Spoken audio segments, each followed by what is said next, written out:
I'll find out who I was.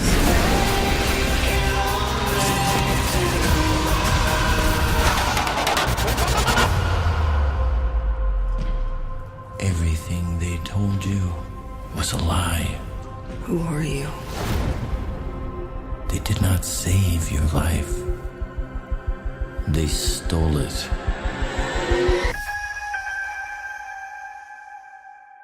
Ghost in the Shell. Ghost in the Shell is an adaptation of the Japanese novel and animated movie by the Japanese, and now they're making a live action by the Hollywood. And now that Hollywood made a live action with this one starring Scarlett Johansson, to be honest, this is literally a whitewash film because they are replacing almost every Japanese character. Even though the character name is very Japanese, white actor. It's not in a situation like Iron Fist where the Iron Fist, like, he knows Kung Fu that he must be Asian. No, because they follow the source material where the main character is supposed to be white. For this case, that character is supposed to be a Japanese with a Japanese name. You are asking a white actress to play a Japanese role. So I can really consider this as a very, very whitewash situation right here, right now. So I'm gonna give you a synopsis. In the near future where human and robots are trying to combine together so that they get the best of both bodies of the human mind and then the robot repairable body. So you can say that in the future we are going to get cyborg, so they're going to fight crime and stuff, so that every time when the body fails it is repairable,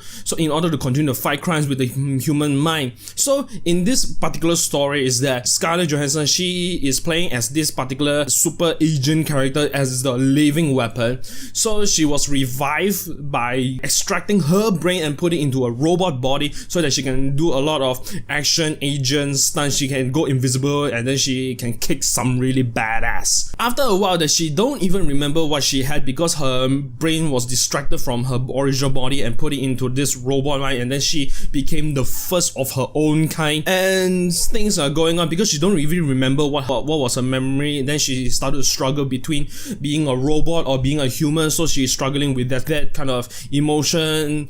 So she is trying to find back her past and really to learn how to have a balance between being a human or being a robot. So that's why she is considered the ghost in the shell. To be honest, almost everything about this film is near perfect. The concept of this movie is perfect. I have never seen something like this in my life. Maybe I've never seen Ghost in the Shell during animation movie. So when they bring it to the live adaptation now, maybe the technology nowadays is so advanced that they can create a lot of CGI that makes the film look very nice. Visually, it looks really, really good. Everything with the visual, it looks very good. The 3D, everything else, the backdrops, everything looks, to be honest, look realistically, futuristically good. I kind of understand why it takes them a bit long for them to make a live adaptation because of the animation now.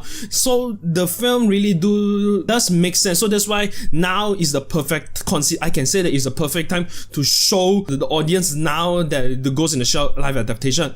But I have quite a lot of problems with this film. The actors are very, very bland in this film to the point I don't even believe that they are even acting. Even Scarlett Johansson, one of the most talented actresses of all time, her portraying of this character is so bland. But I don't know whether is it the actor's problem or the directors giving them order to act in this way. So it's kind of a bit, I cannot fully blame on Scarlett Johansson or any other characters here, but they are portraying as these characters are so bland to the point you don't even believe that they are acting or they are embodying these characters. They are so bland to the point that you don't even believe at all. So many moments when there's supposed to be a lot of depth of emotion, but none of the actors are showing any emotion to the point they don't show any emergency to the urge. So that's why even though that particular moment is supposed to be full with emotion, but the actors bring it out, it doesn't feel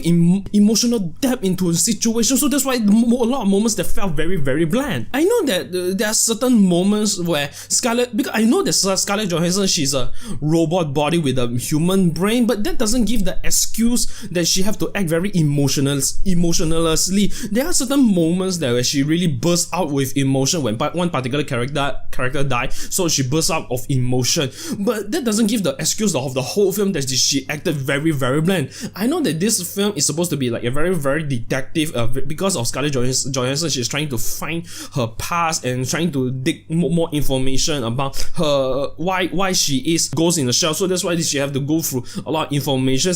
But there are certain of moments where she found out information, she got shocked, and then there's no emotional, very bland. Even the dialogue itself, it doesn't feel as complex or felt very, very detective-ish in so many moments. It felt very, very straightforward. So there's no complexity in terms of the dialogue or the script writing. Other than that, there are certain moments where the action was quite decent, to be honest. I found myself, I enjoy the action quite a lot because it goes along with the 3D animation along, because it blends the action blends very, very well with the background, with the 3D animation. There are certain of moments of action is around second and or third act is the editing of the action. It felt a bit choppy to the point that back and forth of the situation, so it kind of get me out of moment. It got me a bit blur. But around the first act and the fourth act, the action was done pretty well. Other than that, I find that this movie have very, very inconsistent pacing. Maybe it's still have to rely on the actors because the actors was not real, so that's why I felt that the pacing of the film wasn't there. Even though I get the flow of the story was fine, just that it has a very inconsistent pacing, as in like there is certain moments of where it's supposed to be very, very nervous or the climax rises, and then there are certain moments that we need to settle down and enjoy the moment, enjoy the peacefulness. But the problem is that the pacing here and there is very slow and very unwise to the point it takes you out of the mood. There are a lot of things I did enjoy from this film. The concept of the film was really, really good. The storyline was really good. The visual was amazing, and then the action goes very, very well with the visuals. The problem with this film is the acting. The actors were very, very bland. Then the dialogues were not good. There's no sense of emergency or in terms of decision making and such. And then the pacing was not good. But still, as an overall, I did enjoy as overall, but not the production or the acting inside of the whole film. I entered this film very, very excited, very, very optimistic, and then it did satisfy me in certain aspects, like I just said. And then there are so many stuff that I did not enjoy at all. So to be honest, it's a mixed bag for me. So I'm gonna give Ghost in the Shell a 5 out of 10. Honestly, I really did not regret going to the cinema and watch this film because I still enjoy what it's supposed to be. So that is my review for Ghost in the Shell. So have you guys watched the movie? Are you going to plan to watch this movie? Maybe subscribe to my channel and comment down below. Let me know if you guys still going to watch this movie. Subscribe to my channel to see more movie reviews and other contents that I created within this channel. See you all next time.